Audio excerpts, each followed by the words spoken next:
ora iso gawe, nah nanti ada sanksinya tersendiri. Kemudian hari ini kita akan melihat itu rentetan cerita tentang ketika nanti diadakan pemilihan ketua OSIS. Jadi nanti setiap detailnya kalian amati, ojo ngomong dewi. Gitu ya. Oke. Kita mulai sekarang, sudah siap semuanya?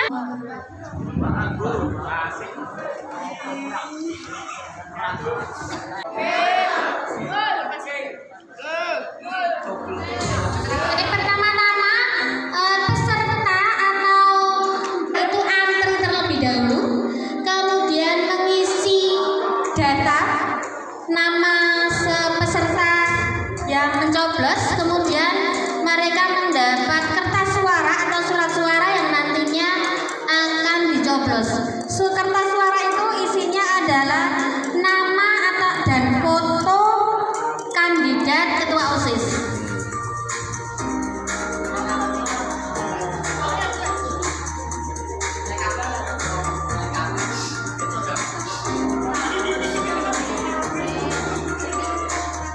Terkecuali tidak hanya anak-anak atau siswa-siswi saja yang memilih, tetapi Bapak Ibu guru ataupun staf PU semuanya ikut memilih. Nah, di sini kalian bisa lihat ini adalah bilik suara tempat pencoblosan dilaksanakan. Silakan kalian amati.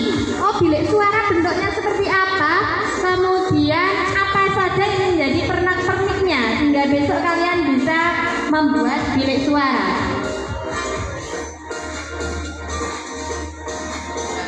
Di dalam bilik suara itu nanti ada kayak bantal gitu ya, dan juga paku untuk melubangi gambar, foto ataupun nama kandidat yang nantinya kita pilih. Terus kita berjalan menuju kotak suara. Nah, kertas suara yang sudah kita coblos itu dimasukkan ke dalam kotak suara. Seperti itu contoh kotak suara yang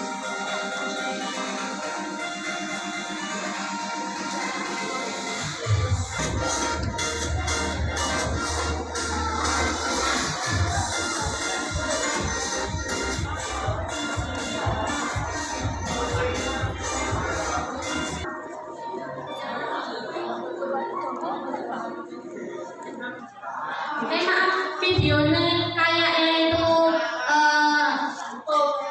coblos, kemudian kalian berjalan ke kotak suara, bukan setelah kalian menuju pos terakhir, yaitu pos untuk mencelupkan jari kita ke tinta. Nah, simbol bahwa kita sudah melaksanakan apa yang menjadi kewajiban pada saat pesta demokrasi memilih ketua OSIS itu ya. Nah, sesi ini nanti terpilih.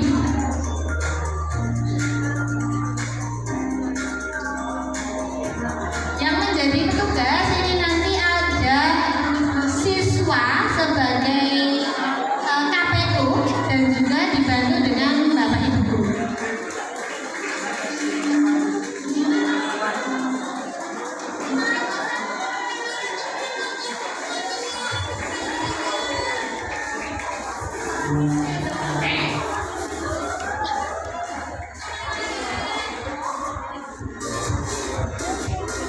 Sesi berikutnya setelah penghitungan suara, sekarang mengumumkan hasil pilkada.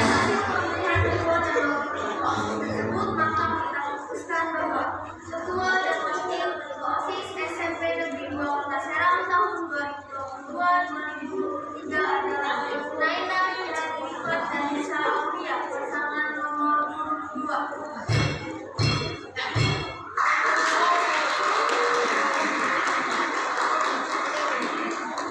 Selamat kepada kandidat yang sudah terpilih, salam sukses dan semoga mengemban amanah dengan baik. Dulu nanti ada perwakilan sebagai pengurus OSIS. Nah, anak-anak kelas 7 nanti juga ada perwakilan menjadi KPU. KPU itu apa singkatan KPU itu apa? Siapa yang tahu? KPU itu apa?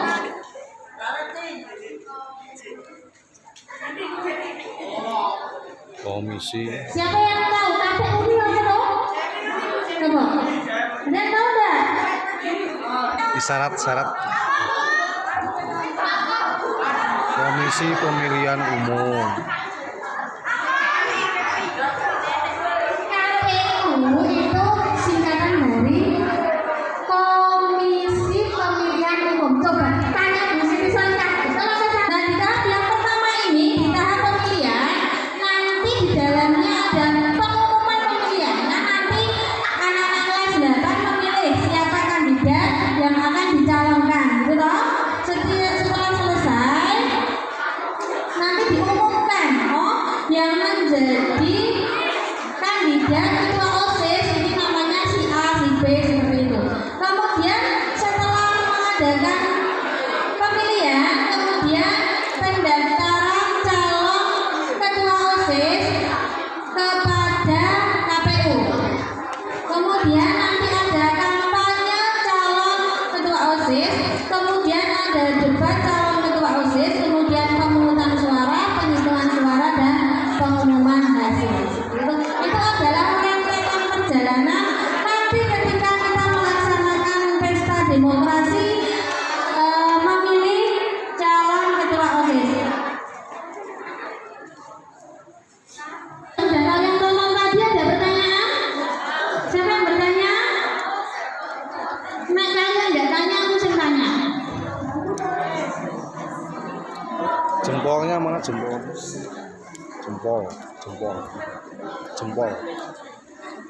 Nah, Oh iya, tadi saya sempat mendengar sering-sering teman kalian 7B itu ada salah satu semua calon ketua OSIS tak coblos.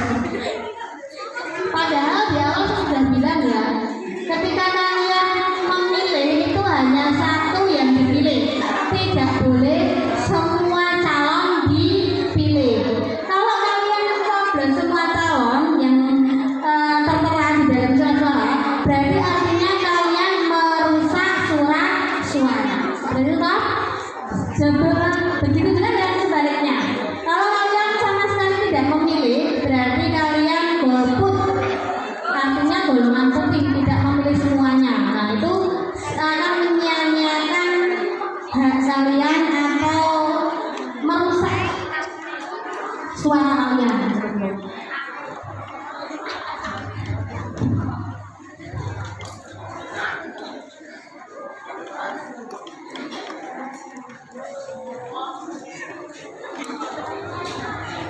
Tadi anak-anak coba perhatikan dulu.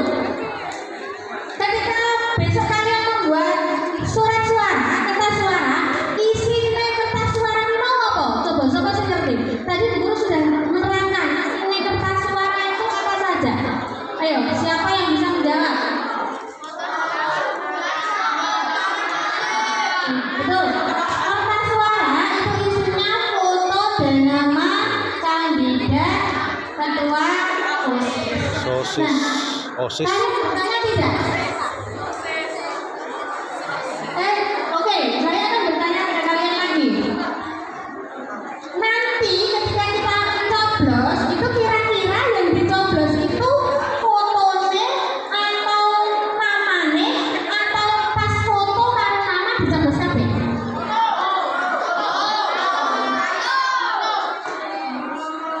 Surat suara akan dianggap sah ketika kalian mencoblos salah satu kandidat. Syarat pertama. Syarat sah mau dimasukkan di kotak suara 1, 2, atau 3 terserah. Nanti pada akhirnya semua kotak suara kita buka dan kita hitung. Seperti itu. Kemudian setelah kalian memasukkan kertas suara ke dalam bilik suara, kalian berjalan